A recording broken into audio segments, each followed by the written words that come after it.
Welcome to the Hamumu Halloween Home Horror Hoedown, the podcast where we watch scary movies so you don't have to. From award-winning to completely unknown, we take them all way too seriously. I'm your host, Mike Hummel. And I'm your host, Solange Hummel. Now, warning, we use a ghoulish number of spoilers, so watch the movies first. Second warning, we don't know anything about anything, so don't take us seriously as we take these movies seriously. Our movie this week... I have something to report. What? There's been an incident. In a ghostland.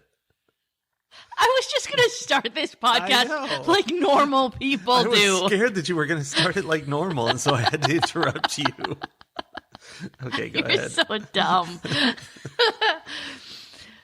Now that you've had your dramatic intro, Incident in a Ghostland 2018 started off on the wrong foot with me. Where did this foot start? It started with a Lovecraft quote. Yeah, that's the wrong foot for you. So the wrong foot. I actually have a wrong foot complaint about that as well, strangely enough. Okay. Two different horror things happening in this movie. It feels like just thrown in for scariness because they don't make sense in the story, really. Your Lovecraft quote is because the main character, Beth, is a teen writer who obsesses about Lovecraft. She wants to be like Lovecraft. She writes too much like him, and she needs to find her own voice. That's what she said, yes. And when you say teen, I think she's like 13 because she gets her period for the first time during the movie. So she's like young. So there's that element, which to me, I think is wrong. I mean, there's nothing wrong with it. It's fine as, you know, that's a character beat, whatever. But why Lovecraft? Because you would think, oh, that means this is some cosmic horror movie. It's not. It's torture porn. And it doesn't make any gestures at anything Lovecraftian. So it's like, why are they putting us into that mindset when that has nothing to do with the movie? That's weird. But I mean, it's kind of fine. It's like if she was a big fan of Jane Austen, that would be perfectly reasonable. That would have given this movie a very different energy. Yeah. But again, though, I think if she were a big fan of Jane Austen, you would expect that to come into play somehow in the movie. Right. And in this case, yes, it's a horror movie, but it's not a Lovecraftian horror movie. No. So there's that element. And then they get to their aunt's house, this is a movie about them going to move into their aunt's house. That aunt is dead. They are taking her house, their mom and the two daughters, Beth and Vera. And the house is full of creepy dolls. It's got secret doors. What's that about? Because again, that's a horror thing. Oh no, what a scary, creepy house. That has nothing to do with the horror in the movie. They just threw that in because they're like, that's going to be scary, right? I mean, that's not true. There is a connection to the idea of dolls, and the one guy very much treats people like dolls. Yeah, very specifically. So, sure, dolls. But they do the whole scary doll thing, and I don't know. It seems like they were trying to throw things in that are really irrelevant. It seems like perhaps someone hadn't yet found their own voice. Oh, that could be it.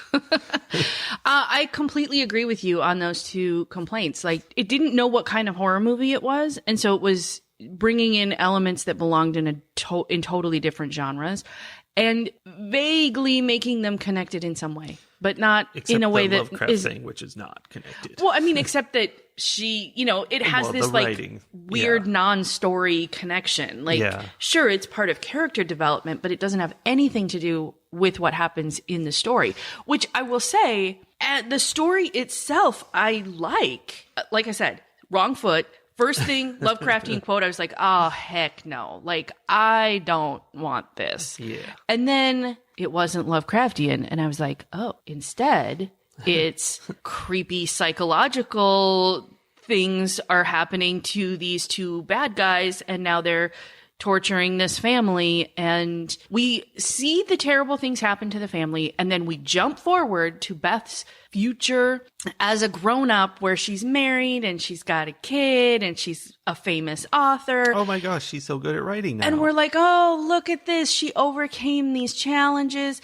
And then, spoilers, the really cool part of the story is, no, she didn't. No, she didn't. She is imagining, her little writer brain starts creating alternative worlds for her to live in. Her mom talks about, oh, it's so great. You have this capacity to create your own worlds. Yes. And her sister hates that she does this and wants her to be connected to reality, and like says that from the very beginning, which then also is coming into play here, where her sister keeps trying to bring her back to reality. Yeah.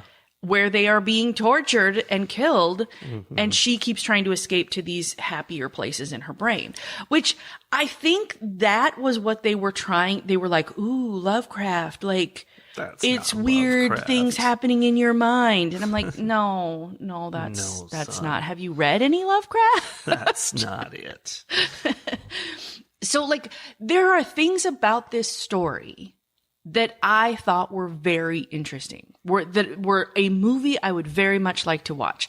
Unfortunately, the things you mentioned, and there are a couple of major faux pas that I would like to talk about, that really take this interesting story and turn it into a movie that spoilers, did not like. Well, I think beyond the major faux pas that we will discuss, there's just the fact that, like, they've got this interesting time element, where her imagined future and all that. All that's so interesting. But what it boils down to in the actual story, in the reality of it, is torture porn. Yes. Like, why do we have to watch torture porn? Yeah. Like, why couldn't she be running away from, I don't know, a werewolf attacking them, or just something that wasn't just the same old thing? Yes. So, okay, the fact that that's what it is, it's just a movie where 3 women are being horrifically abused. Mm-hmm. And when you add on top of that, the fact that so there's 2 people. they came up with, I think they hit everything they could. Yes. There's 2 people who are attacking them in their house. One of them is super ableist in the sense that it is that same old, like, oh, it's an inbred redneck from the backwoods who, doesn't understand how to be a human. And isn't that scary and terrifying? He's cognitively disabled. And of course, that lends him ultimate super strength, because that's what that does. Of course. I mean, that started in like the 70s, and they won't maybe let even it before go. that. But yeah. And it's such it's one of the worst. Yeah. I will say even before that, because my aunt was born in the 50s. Yeah. And she had Down syndrome. And my grandparents were told as soon as she was diagnosed, which wasn't until she was 5 years old, because apparently her doctors were complete idiots. Mm-hmm. As soon as she was diagnosed, my grandparents were told to, their only option was to put her in a home to be cared for, because clearly there was, that was all that could be done.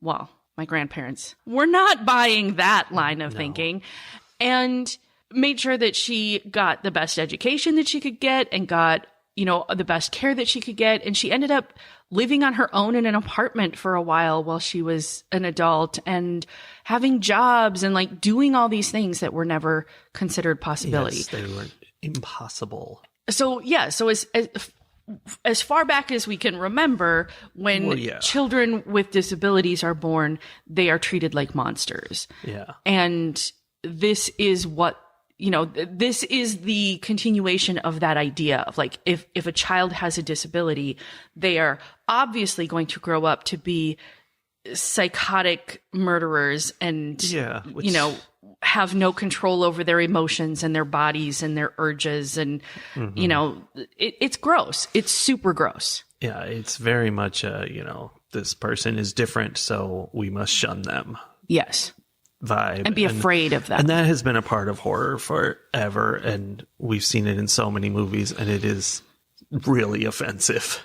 It's really offensive. And at this point, it's lazy, in my opinion. Wait, is there another way you could be offensive? We're going to be lazy by attacking women and being super ableist, but we're also going to bring in that other well-known, long-time living, super gross trope of clearly this is a man wearing women's clothing, so he must be a deviant. He is a deviant and he's going to kill people. Yes. So, yes, we've got the hillbilly monster and the normal person who's transgender monster.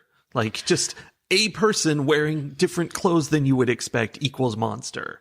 Well, here's the thing. We don't know what's going on with this character. No, we know because nothing. we learn nothing about them. Like there's no character development with these bad guys either. It's just, look, disability. Look, not wearing the right clothing. Clearly, these are horrific human beings. There's nothing to explain why they are doing what they're doing. But so we don't even know. Like, all we know is that there is mention that it must be a man. Yeah. But this character is playing like the mother role to this other bad guy. Who's a baby. Yeah. Or, like a child. Yeah. And so we don't know. Is this someone who considers themselves transgender? Is this someone who just wears different clothing? Like, we have no idea. The point and the grossness of it is that there's nothing there. They didn't need anything. Nope. All you need to know is it's exactly the same as in the movie Getaway we watched a couple weeks ago. It's if you see a man and he's wearing women's clothing, boom, that's all the info you need to know that they're a monster. Yeah. Which, again, super lazy, super gross. Yeah, and super unnecessary. You know, for the first third of this movie, this character was shown very quickly in quick flashes and stuff. Often in the shadows. Yeah, and I didn't know any of that, and I thought it was like the lead singer of the Black Crowes, like a skinny guy with long black hair, and that's what I was seeing because it was just quick flashes. And that would have been so appropriate. Like, it looks very hillbilly, just like his brother or whoever this other guy is. And that would have been fine. Would have fit right in and wouldn't have been offensive. I mean, it is offensive to keep making fun of hillbillies. But anyway. Might be offensive to continue using the phrase hillbillies. I know. If we really dig into it. Very much so. But the idea that's of like the horror movie shorthand, which is the problem. The idea of this, like, people who live in rural communities and are maybe haven't had access to the same dental care and education system that the rest of us have. They're definitely clearly they're coming monsters. To murder us. Yeah. It's just everything about it is taking the easy way out when this could have been interesting in some way. Yeah. Like, it wouldn't have taken much to make these characters interesting characters. Maybe just 2 more tries at the, like, who is this guy? Yeah, maybe just some thought into who is this guy. Yeah. It's there's another totally basic lazy trope. These scary monster murderers drive around in what they call a candy truck, which is not a thing. It's like an ice cream truck, but it sells candy, so it's a candy truck. That was their way of not falling into the trope. Well, all bad guys drive around in ice cream trucks. This isn't an ice cream truck. Different. Yeah. So, I mean, they did that too. That, like, just, I don't know, weird. Yeah. That they needed to lean on all of this. Here's the thing. Okay. So going back to your initial complaint of this is just torture porn, and we're not fans of torture porn. That's not the kind of horror movie we enjoy watching. You may have noticed we don't review those movies very often. No. But you may also notice, long-term listeners will remember. Of course. That I frequently reference House of a Thousand Corpses and other Rob Zombie movies as movies that I think are well done. Yeah. Those are torture porn movies. Those are torture porn movies with backwoods, rural, uneducated characters. With depth. Those characters have something more to them than the fact that they live in the country.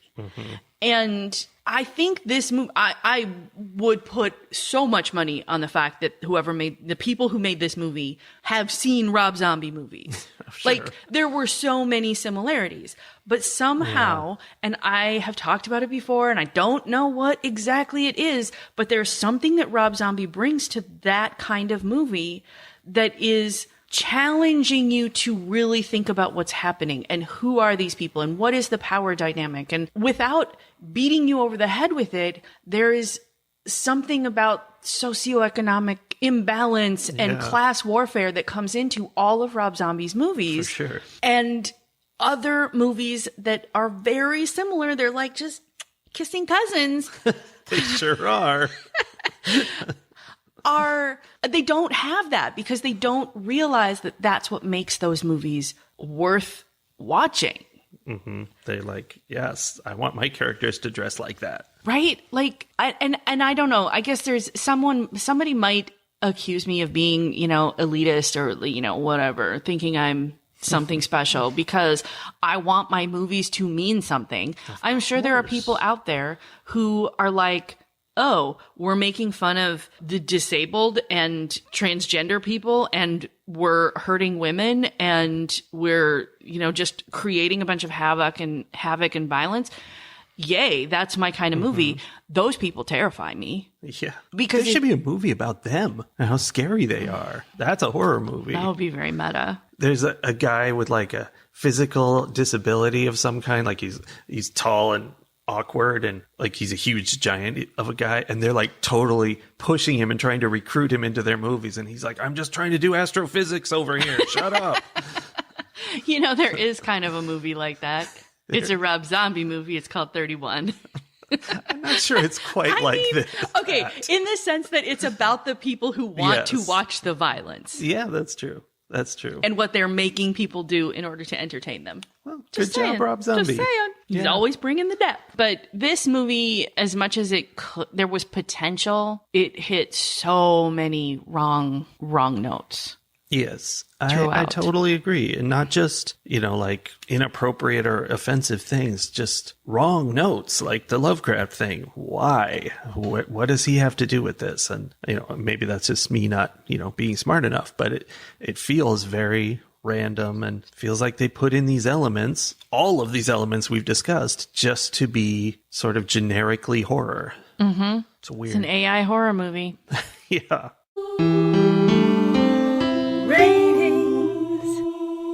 At one point later in the movie, we see the outside of the house, and there are a bunch of dolls, because there were millions of dolls in this house, that are in cages outside the house. And I was like, oh, that's just randomly creepy of this aunt of theirs. And then I realized it's probably not her. It's the evil people have been in this house a while. And of course, that guy who's weird about dolls put some dolls in cages because he felt they needed to be caged. Wait, these two people have been living in the aunt's house? For a little while since they got there. That's part of what they do. We are told they kill the family except one girl, and in this case, two girls, and live there with her, torturing her for a couple weeks or whatever before she dies. Okay, here's the thing. I didn't realize. It makes sense that they have been living in this house and that they have done stuff to this house. Although the mom didn't seem that surprised that the house was filled full of dolls and other. Oh, I don't think they lived before that. I think they just followed these people to the house. Okay, that's what I thought. So the aunt was creepy and weird and had a house filled full of creepy dolls. Now that you say that, what if that's not the case? What if they filled the house with creepy dolls? Okay, so I fully thought that they followed them to the house and like this was yet another, family attack like they had read about in the paper.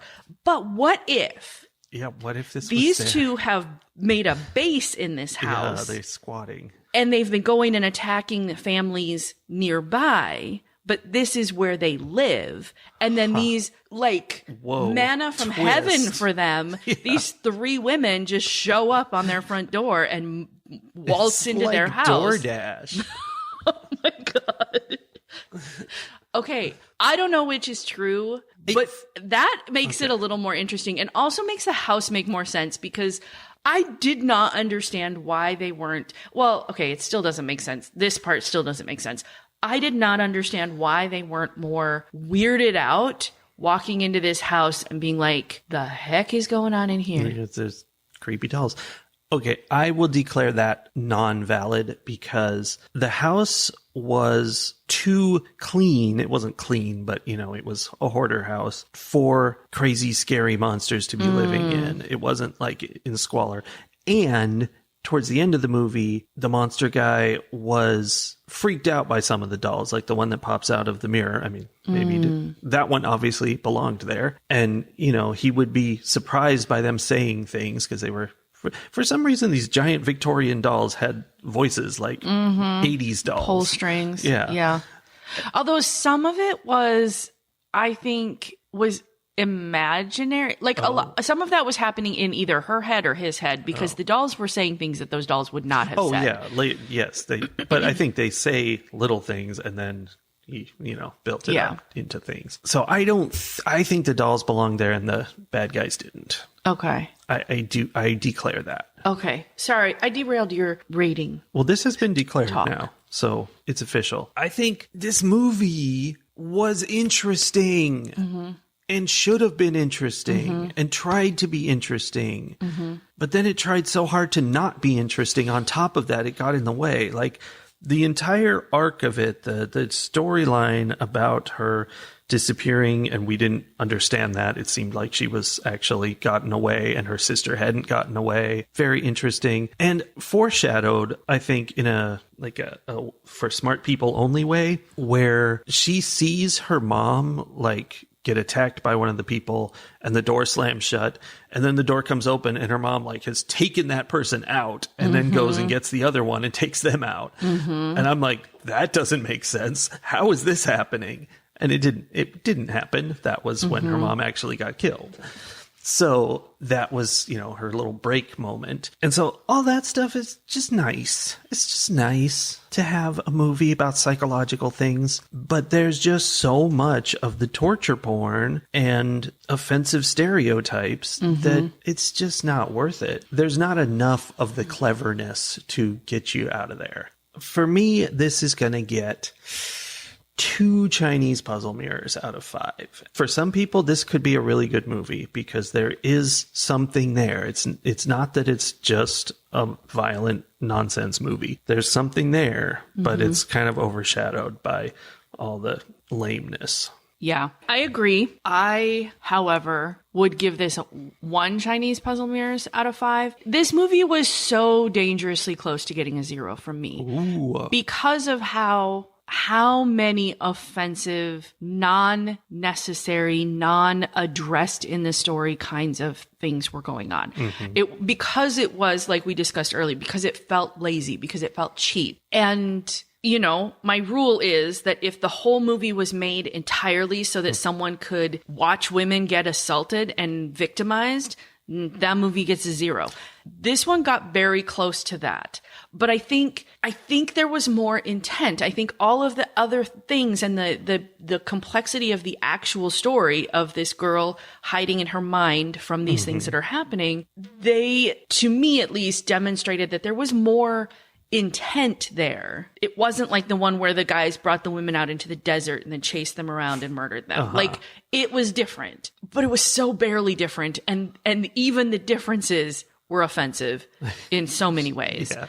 So, I thought long and hard about giving this movie a 0, but I am going to not fall off the scale entirely for this. I am going to keep it on the scale and just give it a 1. Your comments made me remember something. First of all, this movie was directed by the same guy who made Martyrs, which is a movie entirely about torturing women, but is artistic. And again, it's all these same things, except without most of the offensive stuff.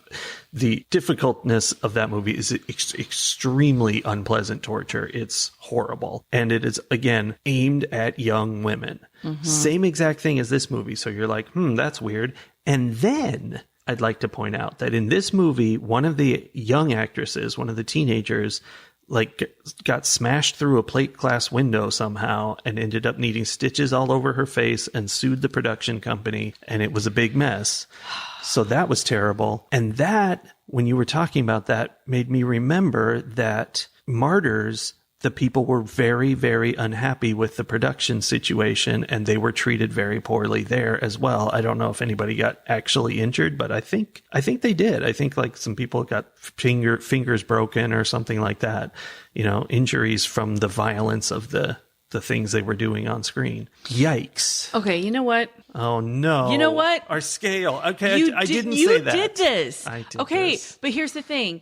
I was trying to give some credit, and now realizing that Martyrs is also, and then the real life nonsense. No, I have to give this movie a 0. Oh, no. Ethically, I have to give this movie a 0. For ethics reasons. For ethics reasons. All right. It's too bad because it could have been, in the right hands, this could have been a really good story. This could have been a really scary movie, honestly. Yeah.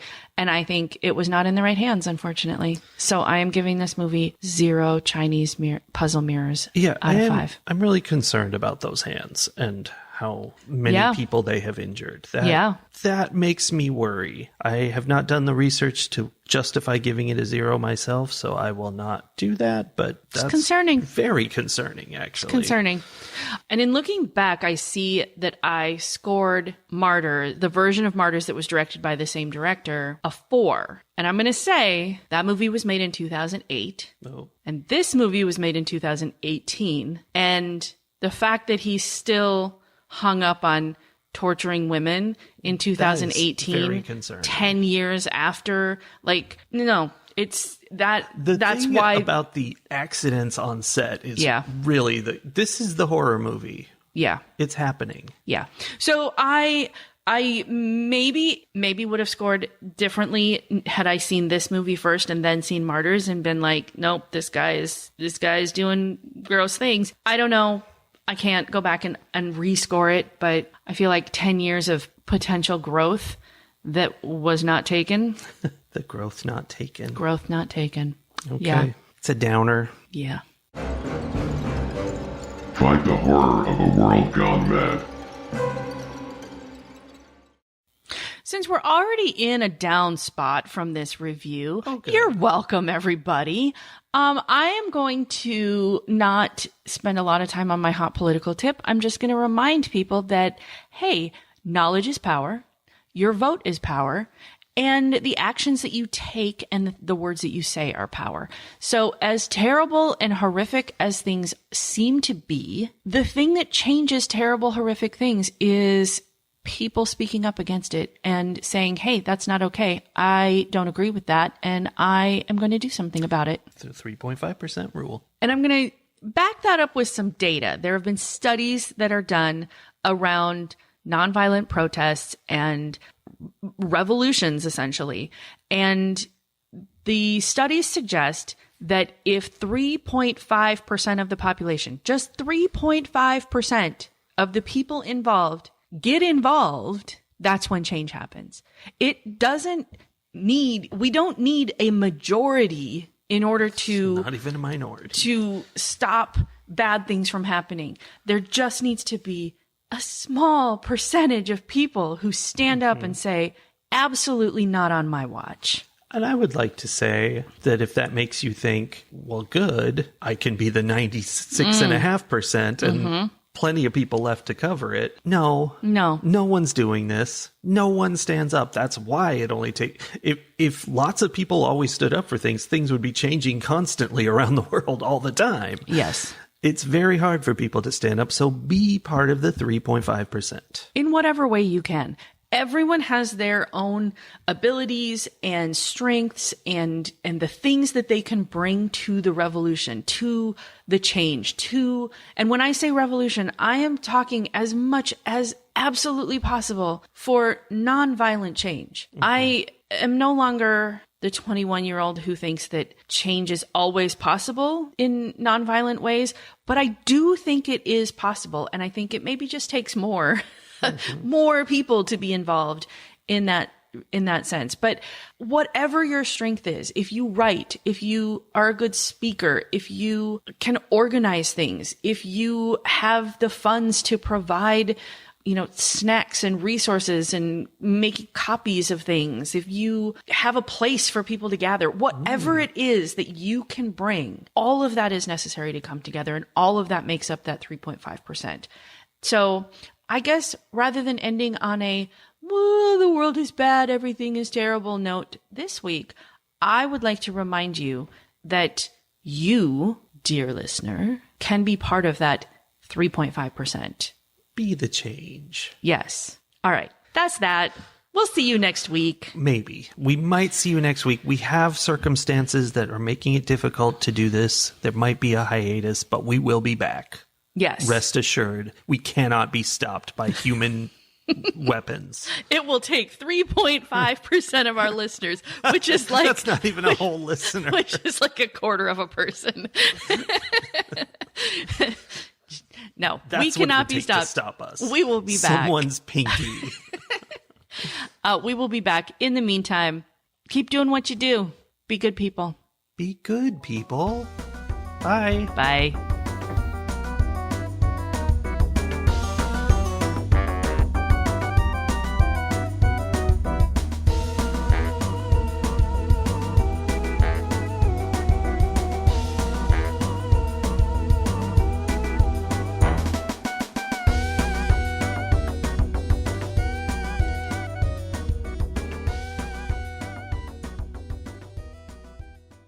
All of them are going to be things that you are willing to do and that you will enjoy. Gulp. I'm so scared. But there are some things that are new experiences. No, that's what I hate. Too bad.